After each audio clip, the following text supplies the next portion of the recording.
नमस्ते विद्यार्थियों, कैसे हो आप लोग? अच्छे ही होंगे। गर्मी में भी अपना ध्यान रखिए, स्वास्थ्य का भी ध्यान रखिए अपना। एसएन गर्ल्स बीएड कॉलेज से मैं पूजा सैनी आपका इस लाइव क्लासेस में स्वागत करती हूँ। हमारा topic second year BEd second year का एक समावेशी विद्यालय का निर्माण से चल रहा था, जिसमें अभी तक हमने सेकेंड यूनिट में से RTE 2009 तथा अब इसके सेकेंड RTE 2000 के आगे सेकेंड यूनिट से ही हम राष्ट्रीय शिक्षा नीति 1968 पढ़ रहे थे। इसके बारे में मैंने आपको अभी तक तो ये इतना तो बता ही दिया है कि इसकी स्थापना कैसे हुई, कब हुई, क्यों हुई, किस लिए हुई आदि, और हमने इसकी विशेषताओं को भी पढ़ लिया था। अब हम इसमें मुख्य बिंदु की बात कर रहे थे कि 1968 की जो नीति, पहली नीति जो भारत की बनी थी, उसमें विकलांग बालकों के लिए क्या क्या सुविधाएं प्रदान की गई थी। उनके रोजगार है, उनके प्रशिक्षण है, उनको पढ़ाने वाले टीचर्स है जो वो उनको क्या क्या प्रशिक्षण प्राप्त करना चाहिए, किस तरह वो बच्चों को पढ़ाते हैं आदि, इन बातों का ध्यान भी इसमें रखा गया है। कल हमने इसमें ये पढ़ा था कि विकलांग बालकों के लिए विशेष विद्यालयों की स्थापना की जाएगी। इसमें ये बताया गया था कि जो बालक होते हैं, अब हैंडीकैप्स बालक है, चाहे वो गूंगे, बहरे, अंधे, जो भी बालक है, वो सामान्य बालकों के साथ अपने आप को समायोजित नहीं कर पाते हैं।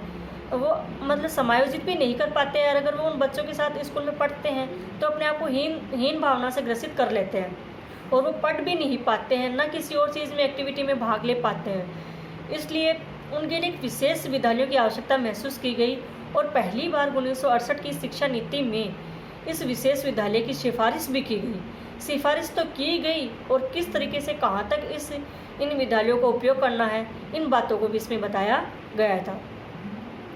तो इसमें यह बताया गया था कि किसी जिले में अगर 60 से 70 बालक होते हैं तो वहाँ पर एक विशेष विद्यालय खोला जाना अनिवार्य होगा। लेकिन इसकी उस टाइम जब ये 1968 की नीति बन रही थी, तो उस टाइम हमारी पंचवर्षीय योजनाएं चल रही थी, जिसमें 7वीं पंचवर्षीय योजना का समय लागू होने वाला था। तो उस 7वीं पंचवर्षीय योजना में इसका प्रावधान डाला गया था कि जब ये पंचवर्षीय योजनाएं चालू होगी तो उन पंचवर्षीय योजनाओं में कहाँ पर कितने विद्यालयों की स्थापना की आवश्यकता होगी, इन बातों के लिए कहा गया था। तो जो 7वीं पंचवर्षीय योजना थी, तो उसमें पहली बार 400 विद्यालयों को खोलने की सिफारिश की गई थी कि ऐसे पूरे भारत में जो ये पंचवर्षीय योजनाएं लागू होगी, उनके अंतर्गत पूरे भारत में 400 विद्यालय प्रथम पेज में, यानी फर्स्ट बार या पहली बार 400 विद्यालयों की स्थापना की जाएगी, जहाँ पर जो विशेष बालक होते हैं, अपंग बालक होते हैं या पिछड़े हुए बालक होते हैं, वो वहाँ पर शिक्षा ग्रहण कर पाएंगे। लेकिन उप जिला को प्राथमिकता दी जाएगी। अब पहली बात तो ये कि भारत में उन्होंने ये तो कह दिया कि 400 विद्यालय खोले जाएंगे, लेकिन उनमें भी, राज्यों में भी उप जिला में खोलने की सिफारिश की गई। मतलब गवर्नमेंट ये चाहती थी कि इस राष्ट्रीय शिक्षा नीति का ये महत्व था कि आप जब ये इन विद्यालयों की स्थापना कर रहे हैं तो कम से कम वहाँ पर इनकी स्थापना की जाए जहाँ पर विशेष बालक है, और वो उन विद्यालयों से मतलब कम क्षेत्र में ही जुड़ सके, उनको किसी प्रकार की कोई परेशानी नहीं हो। तो उसमें उप जिला को पहले प्राथमिकता दी गई, ताकि बच्चों को किसी तरीके से आने जाने में, या उनके गार्जियंस को, उनके अभिभावक है या उनके माता पिता है, उनको भेजने में या उनको लाने ले जाने में किसी प्रकार की कोई दिक्कतें नहीं हो। फिर विशिष्ट, इन विद्यालयों में कम से कम 60 बच्चे होने चाहिए।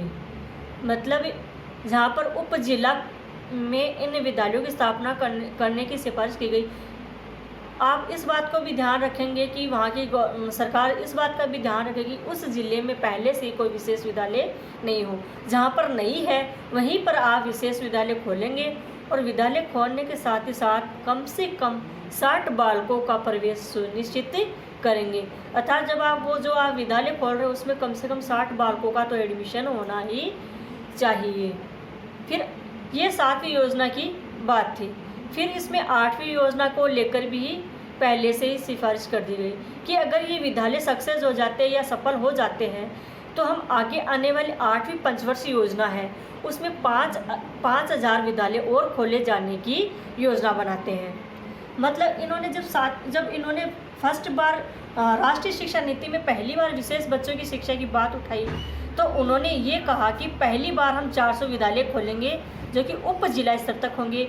उसके बाद जब 8वीं पंचवर्षीय योजना की तो उसमें 5000 विद्यालय और खोलने की सिफारिश की गई, ताकि जो विशेष प्रकार के जो बालक है, विकलांग बालक है, उन्हें किसी प्रकार की कोई कठिनाई नहीं हो, उनके माता पिता को भी कोई कठिनाई नहीं हो, वो आराम से अपने बच्चों को शिक्षा दिला सके। उनका जो भी भविष्य है, जिस चीज़ में भी उनका भविष्य है, उनको वो निर्मित कर सके। अब इसके फिर 9वीं पंचवर्षीय योजना के अंत तक भी इनकी संख्या 10,000 करने की लक्ष्य रखा गया। देखिए, इसमें ये बताया गया था कि राष्ट्रीय शिक्षा नीति में स्टेप बाय स्टेप काम करने की योजना बनाई गई थी। 7वीं पंचवर्षीय योजना में कितने विद्यालय खोले जाने की सिफारिश थी? 400, और वो भी उप जिला स्तर पर। जब उप जिला स्तर पर विद्यालय खोले जाएंगे तो उसके बाद में अगर ये सफल हो जाते हैं तो 8वीं पंचवर्षीय योजना में हम इसे 5000 कर देंगे। मतलब पहले तो उन क्षेत्रों को चुन के, मतलब जो जहाँ पर बड़े शहरों के जो जिला है उनको चुना गया। फिर 5000 यानी जो उप जिला है या खंड स्तर है उनको बांटा गया।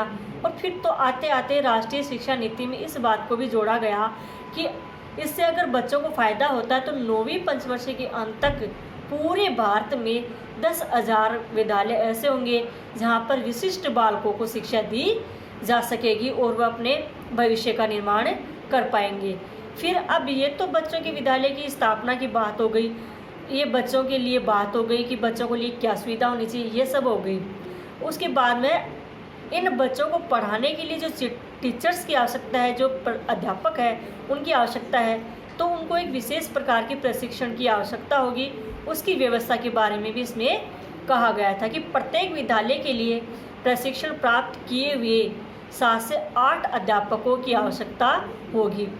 मान लीजिए प्राइमरी स्कूल है या फिर उप प्राइमरी स्कूल, 8वीं तक की जो क्लास के बच्चे हैं या 5वीं क्लास तक की जो विशिष्ट विद्यालय खोले जाएंगे तो उनमें कम से कम 7 से या 8 अध्यापकों की आवश्यकता होगी, जो कि एक विशेष प्रकार का प्रशिक्षण प्राप्त करते हुए करेंगे।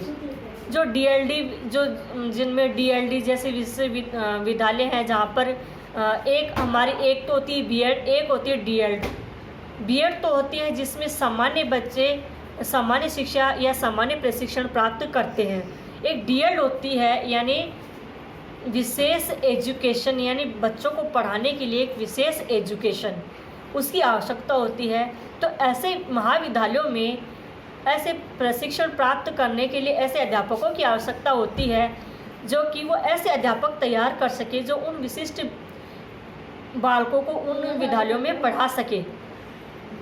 तो इसमें ये कहा गया कि कम से कम 7-8 एक विद्यालय में 7 से 8 अध्यापकों की आवश्यकता होगी। तो इस प्रकार से अगर हम अपने उद्देश्य को प्राप्त करना चाहते हैं तो कम से कम 3500 से 4000 तक प्रशिक्षक अध्यापकों की आवश्यकता होगी। और इन अध्यापकों की संख्या उन अध्यापकों के अतिरिक्त है जो पहले से ही संस्थाओं में कार्यरत है। मतलब जो ये बताई गई कि भाई 3.5 से 4000 अध्यापकों की आवश्यकता होगी, लेकिन ये संख्या तो उन अतिरिक्त टीचर्स की है जो पहले से संस्थाओं में कार्य कर रहे हैं। उन अध्यापकों की संख्या को इसमें जोड़ा नहीं गया है। मतलब उन्होंने तो ये कहा कि जो संस्थाओं में कार्य कर रहे हैं वो तो कर ही रहे हैं, इसके अलावा अगर हम जैसे जैसे विद्यालयों को बढ़ाते हैं, विशिष्ट बालकों की सुविधाओं की बात करते हैं, तो वैसे वैसे हमने अधिक और अध्यापकों की आवश्यकता होगी, जो कम से कम भी संख्या में 3.5 से 4000 होनी चाहिए। अगर प्रत्येक विद्यालय के पीछे अगर हम 7 से 8 का स्टाफ देखते हैं तो कम से कम हमें 3.5 से 4000 अध्यापकों की आवश्यकता होगी। इसके बाद है तीसरा पॉइंट, व्यवसायिक प्रशिक्षण केंद्र। अब ये था कि इसमें जो विशिष्ट बच्चे हैं उनको एडमिशन देने के बाद में ये तो है नहीं कि सारे बच्चे पढ़ाई में होशियार या पढ़ाई कर भी लेंगे, उनके लिए कुछ विशेष कोर्स की व्यवस्था की जाएगी इनमें। तो प्रत्येक जिला स्तर पर जहाँ पर विशिष्ट विद्यालय स्थापित किया जाएगा उसके साथ ही उसी विद्यालय में एक व्यवसायिक प्रशिक्षण केंद्र भी स्थापित किया जाएगा और इन विद्यालयों में पढ़ रहे हैं विशिष्ट बालक और बालिकाओं को इसमें प्रशिक्षण की सुविधा मुहैया करवाई जाएगी। इसमें वहाँ रहने के लिए लड़के और लड़कियों के लिए रहने के लिए हॉस्टल्स की व्यवस्था भी की जाएगी, जहाँ पर अलग अलग लड़कों के लिए अलग हॉस्टल बनेगा, लड़कियों के लिए अलग हॉस्टल बनेगा। जहाँ पे लड़कों का हॉस्टल होगा वहाँ पे कम से कम 40 बच्चे रह पाएंगे और लड़कियों के हॉस्टल में 20 लड़कियाँ ही रह पाएगी, ताकि वहाँ पर वह रहकर व्यवसाय प्रशिक्षण को प्राप्त कर सके और अपना जिस भी कार्य में उनकी रुचि होगी उसी प्रकार का व्यवसाय प्रशिक्षण वो ले सकेंगे या उनको प्राप्त कर सकेंगे। आज के लिए इतना ही, धन्यवाद।